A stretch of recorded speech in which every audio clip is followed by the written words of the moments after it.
Hi, you're listening to It Happened to Me, a rare disease and medical challenges podcast. The mission of our podcast is to support you, our listeners, and to create community as you confront the toughest challenges in life. All of us will experience health hardships. The real question is how we adapt. That's the focus of It Happened to Me, which wants to help you overcome limitations and live a full and satisfying life. Drawing on their own health challenges, co-hosts Kathy Gildenhorn and Beth Glassman interview guests who share stories and research to help you succeed in the face of difficult health obstacles. It happened to me. I'm not alone, and neither are you.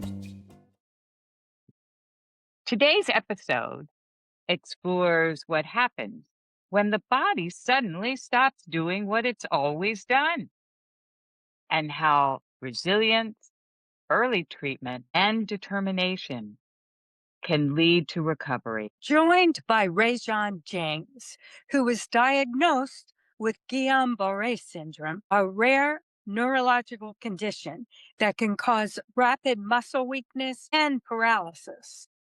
Ra-Jon's diagnosis changed everything in an instant, forcing him to relearn basic movements like standing and walking. His story first gained public attention after he appeared on WTKR, a news station in his hometown, where he courageously shared his experience. Following that appearance, his story quickly appeared across multiple platforms, reaching a wide audience and resonating with people far beyond his community. In this conversation, Ra-Jon shares what it's like to experience Guillain-Barré Syndrome, why early treatment matters, and what they want others facing this diagnosis to know, especially those who feel alone in their recovery. Now, Ra-Jon, welcome to It Happened to Me today, and we're so happy to have you here. Thank you so much. Thank you. Now, let's start at the beginning. Please take us back to that moment when something felt wrong in your body. Yes, ma'am. So, like I said, thanks so much for having me. I really do appreciate for everything, guys. So, to be honest, of course, like I said, I felt like something was wrong. I actually started throwing up in the bathroom. Oh, That my eyes were red, and I Oh, looked at myself in the mirror, and my legs were a little weak. Of course, hmm. obviously, I just thought it was because, you've been in the restroom for a little while, your legs get, a little weak. That was the part when I knew something was wrong. Mm.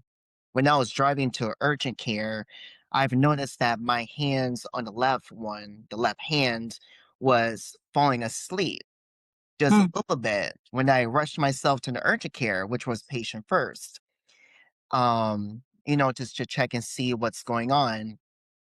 I talked to the doctor about it, about the situation, and he said, okay, what we can do is first, we're going to draw your blood to see what's going on in your system. They checked and see if I had diabetes, if I had high cholesterols, all the things that you could actually think of. Hmm. Everything else turned to negative. And Ah, I said, are you sure? Because I feel like something is wrong here. And he said, wow. well, it says in the system that you're all good to go.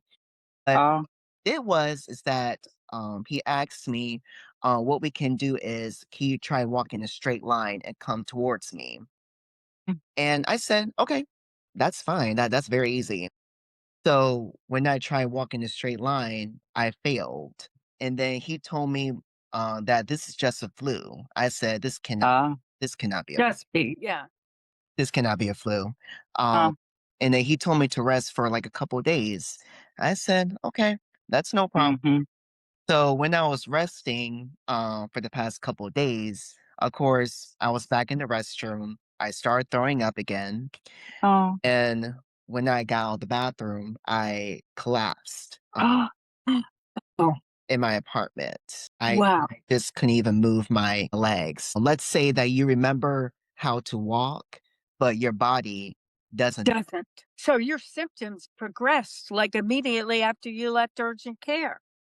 Yep, it actually progressed very quickly, like in a bad way, of course, within just a few days. So it started with weakness, and before that, I just knew it. It was getting harder to move and function normally. That rapid progression was one of the scariest parts because, everything was changing so fast. And I just realized something was very serious. Weird thing was that my parents were in South Carolina visiting my cousin that was actually having a wedding. Congrats to her. On their way back here in Virginia Beach from South Carolina that they were originally from. And weird thing was that my phone was actually on the couch and I couldn't even grab my phone. So my mental mindset, because I have an iPhone, I told Siri to put my parents on speaker, and she actually did. How Wow. beautiful. Wow. That just sounds like everything progressed, everything gave you messages right away that this was something more serious. Yes, ma'am. So, for listeners who may not be familiar, and I'm not familiar with the syndrome that you have, can you tell us what it is in your own words? Yeah, absolutely. So, of course, GPS, of course, which stands for Guillain-Barré Syndrome, it's actually a condition where your immune system just mistakenly attacks your nerves. It affects how your body communicates with your muscles. So you can, of course, start to feel weak, lose movement, or even become temporarily paralyzed. So, is this an autoimmune condition? Yes, ma'am. And does it affect other patients differently? Or does it affect everybody pretty uniformly? So that's actually a great question. They're not really too sure. So that's why I have a neurologist appointment in September, which is like far away. Mhm. It'll be awesome to have something as soon as possible so I can actually know what's going on. But luckily, the doctor said that I won't be having it anymore since I beat the GPS disease. Oh my goodness. Well, congratulations to you. Yes, I'm so absolutely. happy. I'm so happy to hear that. To our listeners, we have talked so frequently about autoimmune diseases. And here, this is another one where, for some reason that we don't understand, the body is attacking itself. And as our guest has said, it attacked his nervous system. This is a scary, scary situation, especially when it came on so suddenly. And I'm wondering, so you suddenly lost the ability to walk, you had paralysis. Can you describe what that was like? I just can't imagine that suddenly you can't walk. What was that like? It just felt unreal. It felt like it was a nightmare. Like I said, I just never even thought that I would end up in the hospital for about 5 or 6 months, and it was just very, very scary. Since I was in that hospital, I've been having nightmares that it's just it was really hard moment. It's like you had to fight it by yourself. No one else can fight it for you, but just for yourself. The nightmares are that the paralysis will come back. Is that what you're talking about? Or just the experience of it? Just the experience. Just the experience. It's a post traumatic stress response to a Mhm. traumatic experience, is what you're suffering from, which would be entirely normal. Entirely normal. Absolutely. Well, do you remember receiving the diagnosis? What went through your mind when you heard the words Guillain-Barré? And was there any relief in having an answer versus just fear? Yeah, I just remember, a doctor, told me that when that doctor told me that I was diagnosed with this, Guillain-Barré syndrome, in my head, I was like, what the heck does that mean?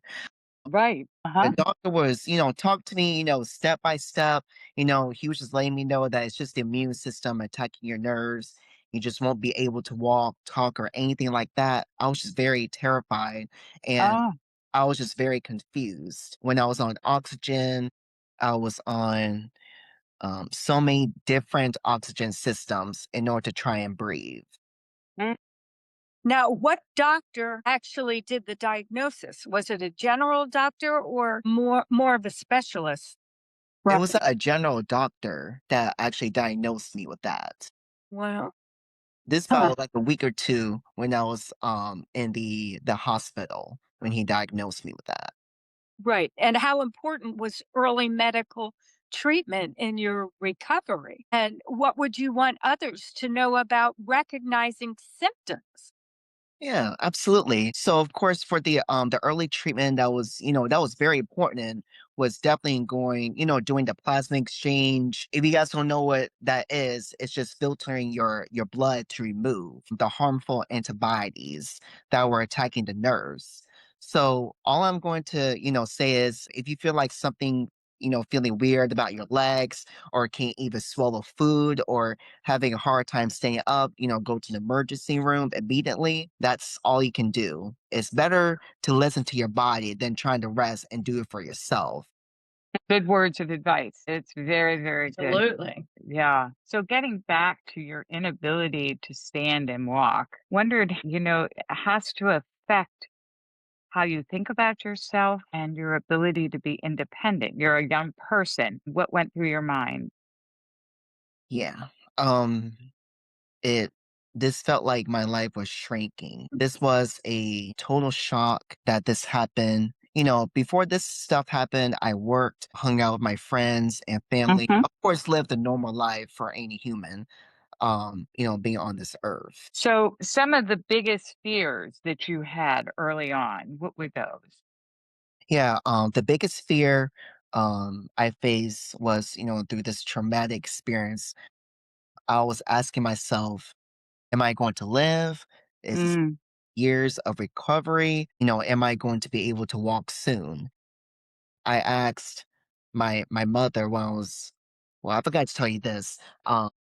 When I was sent home from rehab, I was on my wheelchair in my apartment, of course.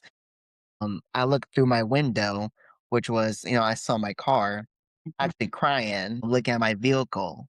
My Yeah. whole mindset wanted me to ask my mom, when am I going to walk again? Can you please Mhm. tell me when am I going to walk again? Obviously, they don't know when I'm going to walk, but it's just a mental mindset.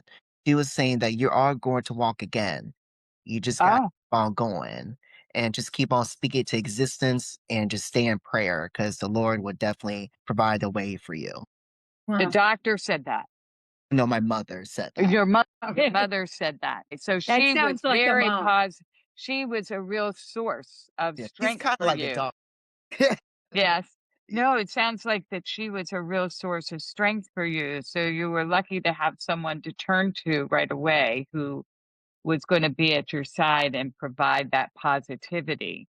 Yes. Absolutely. Now, did physical therapy play a major role in your recovery? And what was it like starting therapy, if that Mm, was a major role, when even basic movements were felt impossible? yeah. That's a good question. When I was doing physical therapy, even though I moved my fingers, this one was at the general hospital before I was transferred Now, did you start physical therapy right away, or was it after a while after the diagnosis? after the diagnosis. This was 3 or 4 weeks out. Wow. Yep. Okay. And when I tell you I barely did physical therapy, I didn't even have enough sleep. I couldn't even sleep for about like 8 or 9 weeks out. Oh, It was sleep. It was the drugs I had to take, the medicines. I had to take over 13, 14 pills.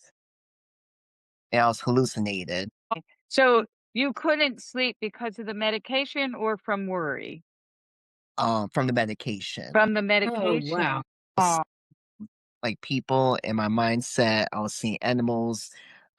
It's like I was seeing babies my. like on the counter. It was very scary. Like let's say Yes. we're right there and you guys are real, but in my head, you guys are real, but in reality, you guys weren't real. Like I was seeing Uh-huh. it was very Oh, scary. that's terrible. Well, that's That sounds awful. awful. Now, can you describe the moment you first stood or walked again? And what did that feel like? Yeah, absolutely. So In my head, of course, I knew how to walk, but my body was saying to me, "This is kind of new." It felt like when I was standing and walking, it felt like I was 6 feet tall. Wow. That's when I was in outpatient therapy when I actually started standing up and walking. But in rehab, I couldn't even stand or walk. I was on. Wow. Now, did your Can I body ask? seem to recall walking, or was it like learning to walk all over again? Or did your body seem to understand what the therapy was getting you to do? Now, Now, my therapy that I did, my body was not really used to this, but my mindset mentally was used to it. So I had to keep on doing more exercises with therapy, physical therapy, rehab, and outpatient therapy. When I did the outpatient therapy, that's when I actually started progressing. So Wow. once you were released from the hospital, then you went to rehab, Yes, ma'am. and that's where you had the physical therapy. Yes, Gotcha. because I did rehab and that I was sent home to do home care for about 2 weeks and then Right, transferred to outpatient therapy. right, Okay, right. got it. Just for a frame of reference, how tall are you? When you said you felt like you were 6 feet tall, how tall are It was so scary, like, even you? though I thought I was 6 feet, I'm 5'3". My goodness. Oh, So, wow. oh, okay. So you were really not feeling yourself. You were not at all feeling normal. Yeah. No, Yeah. Okay. Just so we understand that. So you're on the road to recovery, but I would imagine that the recovery was slow and probably in bits and pieces that you would spurt along and then you would stagnate. And so, how did you keep that mental strength to keep going so that you didn't lose hope? absolutely. In order to, motivate myself, I started to pray more and more every day. Down the road, when I was released from rehab, of course, I did my exercises, watched my favorite shows. I was trying to speak into existence that I was going to walk again. Did enjoy feeling the nice weather out there. And I was, like I said, I was looking at my car through the window, just crying out to God. God, definitely motivated me to keep on going and know that it will come soon. And I just started having dreams that I was, walking, I was driving, I was going back to my normal life, which means, in spirituality, that God was telling me that this is going to happen. I may not help you get out of the situation, but I'll help you get through the situation.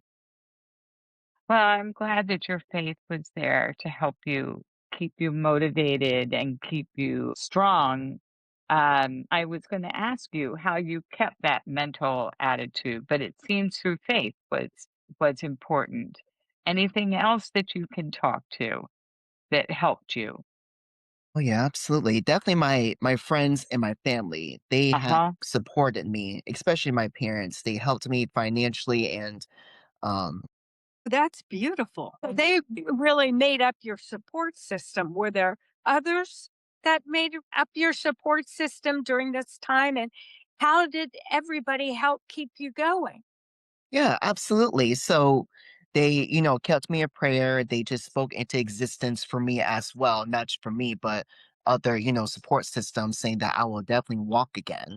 They would just motivate me to keep on doing the exercises. Just don't be thinking negative. Definitely think positive, more about yourself, because if you think more positive about yourself, the more you think positive, the more it's going to happen. Wow.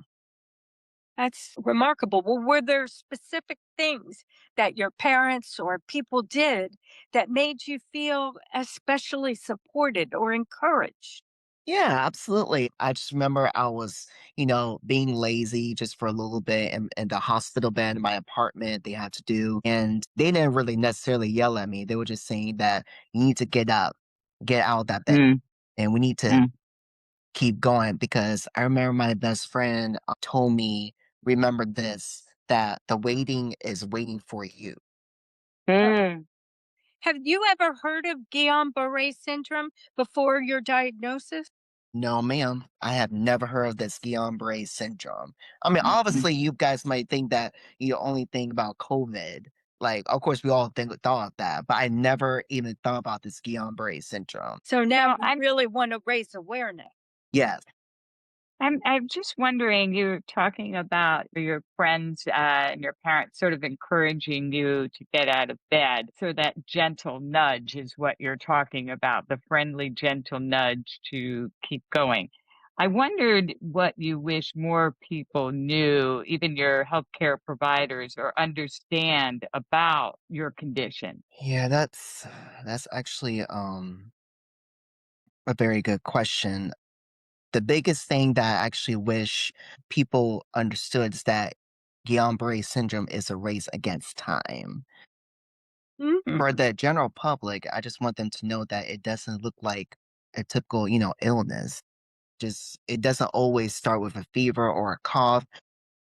It starts with a tingle, a trip, or like a heavy, quote unquote, feeling in your legs. If you feel like your body is losing power from the ground up, just don't wait. Of course, trust your intuition over your fear of being, inconvenient patient.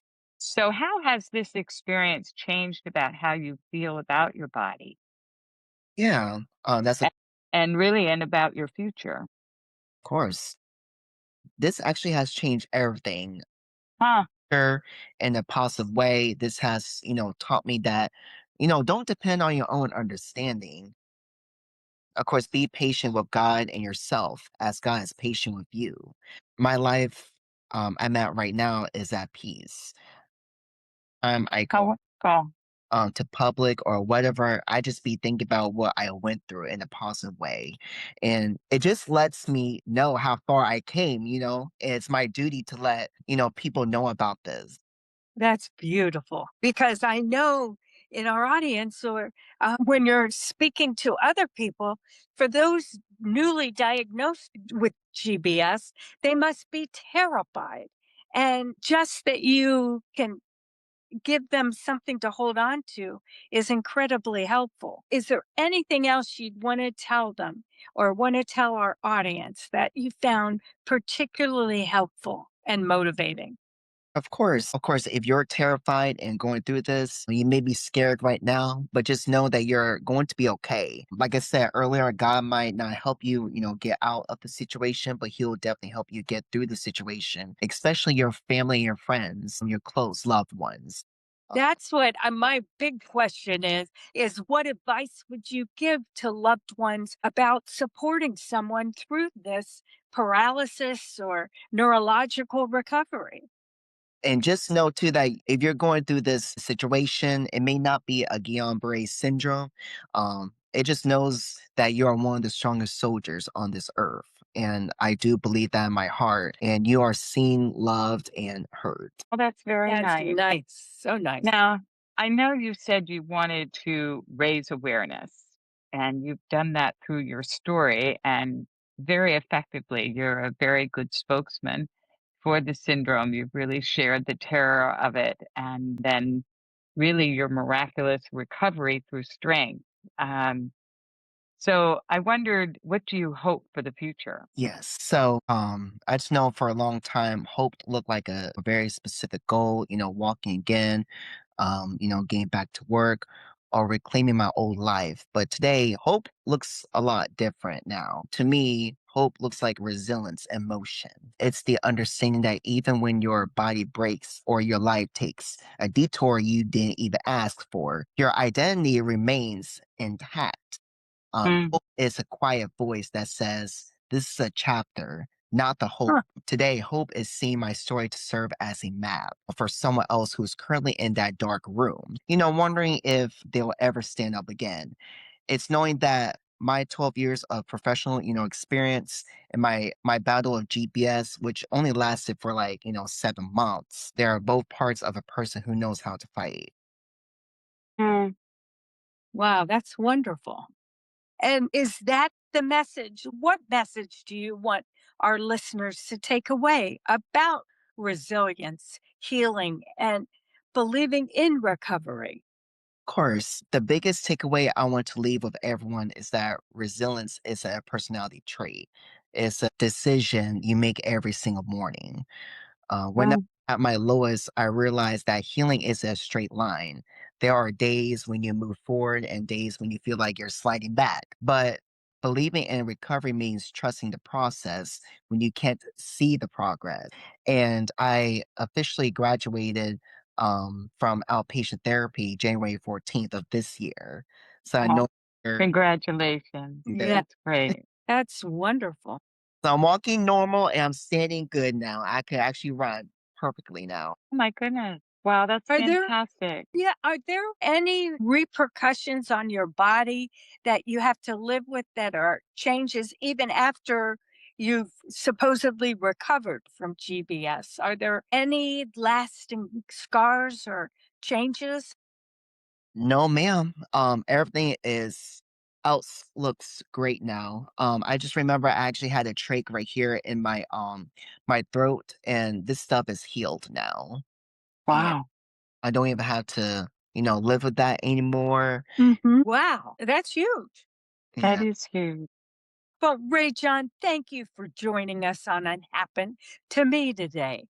You educated us and raised awareness about GBS, Guillain-Barré Syndrome, and your story shows how resilience and determination can make a lasting difference. Thank you. Thank you so much for having me, y'all. Thank you for being here today. Thank you for listening to this episode of It Happened to Me. We encourage you to learn more at ithappenedtomepod.com. Please use the contact form on our website to submit your guest suggestions, comments, questions, ideas, and feedback for the show. You can also email us directly at ithappenedtomepod@gmail.com. We would really appreciate it if you can leave us a 5-star rating and review on your podcast app like Apple or Spotify. This helps others in the rare disease and medical challenge community find us. It Happened to Me is created and hosted by Kathy Gillenhorn and Beth Glassman. I'm Keira Deneen from DNA Today, and I serve as our executive producer and marketing lead. Amanda Andrioli is our associate producer. Ashlyn Anokian is our graphic designer. And remember, it happened to me. I'm not alone, and neither are you.